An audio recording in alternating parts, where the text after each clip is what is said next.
Hello दोस्तों, स्वागत है आपका एक और नई वीडियो में। मेरा नाम है पारस, आप देख रहे हैं ट्राइमैक्स स्टडी हिंदी। तो आज बात करते हैं निरक्षीय स्थिति में विद्युत क्षेत्र की तीव्रता के बारे में। तो सबसे पहले हम बनाएंगे इसका चित्र के लिए लेते हैं हम एक द्विध्रुव बनाते हैं दोस्तों। एक मान लीजिए ये बनाया हमने एक द्विध्रुव,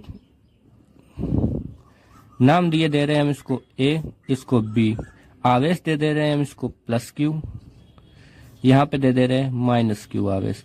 मध्य बिंदु मानेंगे एक, जिसे हम कहेंगे O को मान लिया हमने एक मध्य बिंदु, और लंबाई मान लेते हैं यहाँ से यहाँ तक की L, और यहाँ से यहाँ तक की भी L। क्या किया हमने? सबसे पहले एक द्विध्रुव माना AB, यहाँ +Q आवेश दे दिया, यहाँ -Q आवेश दे दिया, लंबाई L लगा ली यहाँ से यहाँ तक की, और यहाँ से यहाँ तक की L कर दी। अब निरक्षीय स्थिति में कह रहा है तो हम ऊपर की ओर लेंगे। अब मध्य बिंदु O से इसकी लंबाई होगी R मीटर। बिंदु मान ले रहे हैं हम P। तो अब ये बन गया एक त्रिभुज, ठीक है। तो अब ध्यान से देखिए, अब इसमें एक बल आघूर्ण काम कर रहा है। ये है आपकी विद्युत क्षेत्र की तीव्रता, और एक इधर को आ रहा और एक ये इधर जा रहा। इसे कहेंगे हम E2 cos थीटा, इसे कहेंगे हम E1 cos थीटा, और ये रहेगी आपकी E। दो घटक आपके एक और बन रहे हैं, ये बन रहा है ये वाला, लेकिन ये नीचे की ओर खींचेगा और ये ऊपर की ओर खींचेगा, इसलिए ये कैंसिल हो जाएंगे। तो चित्र हमारा लगभग बन चुका है। बस हमें ये वाली लंबाई निकालनी है। ये वाली लंबाई निकालने के लिए सब सिंपली हम पाइथागोरस प्रमेय का प्रयोग करेंगे। निकालना है हमको कर्ण तो आपको पता होगा, ये होता है कर्ण बराबर होता है आपकी लंब का स्क्वायर, √ लंब का स्क्वायर और प्लस आधार का स्क्वायर। तो क्या हो जाएगी इसकी लंबाई? लंब है आपका R का स्क्वायर √ और प्लस L का स्क्वायर, ये हो जाएगी इसकी लंबाई, यानी R का स्क्वायर प्लस L का स्क्वायर। यही यहाँ भी होगी, R का स्क्वायर प्लस L का स्क्वायर। चित्र समझ लेते हैं फिर से एक बार। एक द्विध्रुव लिया AB, यहाँ +Q आवेश है, यहाँ -Q आवेश है। दूरी मान ली है L, यहाँ से यहाँ तक की दूरी मान ली है R मीटर। यहाँ पे एक बल काम कर रहा है, जिसे कहेंगे E1 cos थीटा, यहाँ पे E2 cos थीटा, ठीक है। यहाँ से यहाँ तक की दूरी पाइथागोरस प्रमेय की सहायता से निकाल ली। अब डेरिवेशन को स्टार्ट करते हैं। सबसे पहले E बराबर E1 cos थीटा को E2 cos थीटा से जोड़ देंगे। जोड़ते हैं। तीव्रता का फार्मूला आपको पता होगा, होता है 1/4πε0 K Q/r²। लेकिन E1 cos थीटा के लिए हम r² की जगह यहाँ से यहाँ तक की लंबाई लेंगे, यानी क्या लेंगे? r² प्लस L² का होल स्क्वायर, ठीक है। और cos थीटा वैसे ही लिख देंगे, प्लस इसमें E2 लिखेंगे 1/4πε0 K Q/√r² प्लस L² और होल ऑफ स्क्वायर, ठीक है।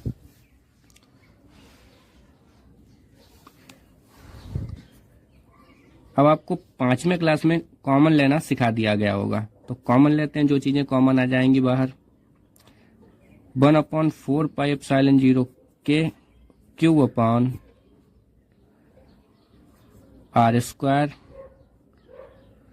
Plus L²। √ इन पर हट जाएगा, क्योंकि इस पर भी स्क्वायर है, इस पर भी स्क्वायर है, ठीक है। बचेगा cos थीटा भी आपका कॉमन है, तो क्या बचा? 1 + 1, यानी इतना ही आपका बचा। एक इसमें बचा और एक इसमें बचा, ये सारा कॉमन निकल आया, ठीक है। और सॉल्व करते हैं इसको। 1/4πε0 के Q upon R square plus L square. Cos theta का मान अब हम कैसे निकालेंगे? तो थीटा बराबर होता है आपका लंब, हमेशा थीटा लंब ही होता है। तो लंब निकालने के लिए हम लंब पाइथागोरस प्रमेय से निकाल सकते हैं। तो लंब बराबर होता है आधार बटे कर्ण। अब हमको आधार भी पता है, आधार क्या है अपना एल।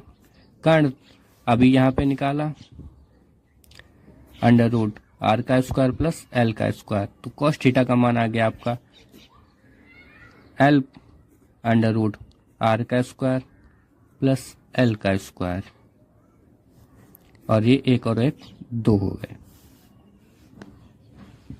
फिर वैसे ही ये लिखेंगे यहाँ पे 1/4πε0 के क्यू अपॉन आर का स्क्वायर प्लस एल का square. L R square plus L square. अब जरा ध्यान से देखिए, यहाँ पे क्या लिखा है अंडर रूट आर का स्क्वायर और एल का स्क्वायर। जो कभी भी कोई भी चीज जब अंडर रूट में होती तो उसकी पावर होती है आधी, यानी 1.5 इसकी पावर है, और ये इसकी पावर है 1। तो अगर हम इसको और इसको जोड़ दें तो पावर कितनी हो जाएगी? 1.5 हो जाएगी। 1.5 यानी हो जाएगी 1.5, जिसको हम कैसे लिख सकते हैं? जिसको लिख सकते हैं 3/2 के। ठीक है, तो फिर से एक स्टेप उतारते हैं और फिर आपको दिखाते हैं कैसे पावर 1.5 हो गई। क्यों 2l इसकी गुणा l से कर देते हैं तो आ गया आपका 2l। यहाँ पे देखते हैं R square plus L square, और पावर हो जाएगी आपकी 1.5 यानी 3/2। अब 2 से ये 2 कैंसिल, बचा 3। ठीक है, आपने अगर पहला वाला वीडियो देखा होगा तो उसमें हमने बताया अगर आर का मान बहुत बड़ा है एल से तब हम एल को छोड़ देंगे। आप एक लाइन लिख लीजिएगा, यदि आर का मान बहुत बड़ा है एल से तो हम एल को छोड़ देंगे। तब आपका यहाँ बचेगा 1/4πε0 के क्यू इंटू 2l हो जाता है पी, जो कि द्विध्रुव आघूर्ण का एक फॉर्मूला होता है, आपको पता होगा, आपने पढ़ा होगा। और यहाँ आ जाएगा आपका आर क्यूब, 3 यहाँ पे आ जाएंगे बस।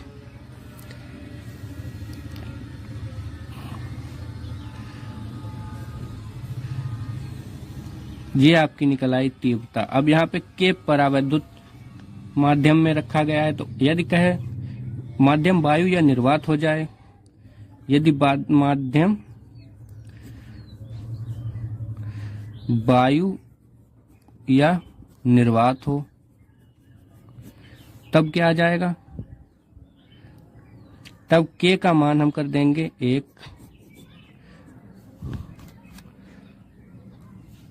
और आपका आ जाएगा यहाँ पे E बराबर 1/4πε0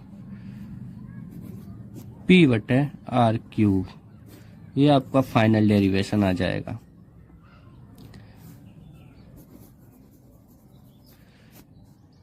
बाकी वीडियो अच्छी लगी हो चैनल को सब्सक्राइब जरूर कर लें। धन्यवाद।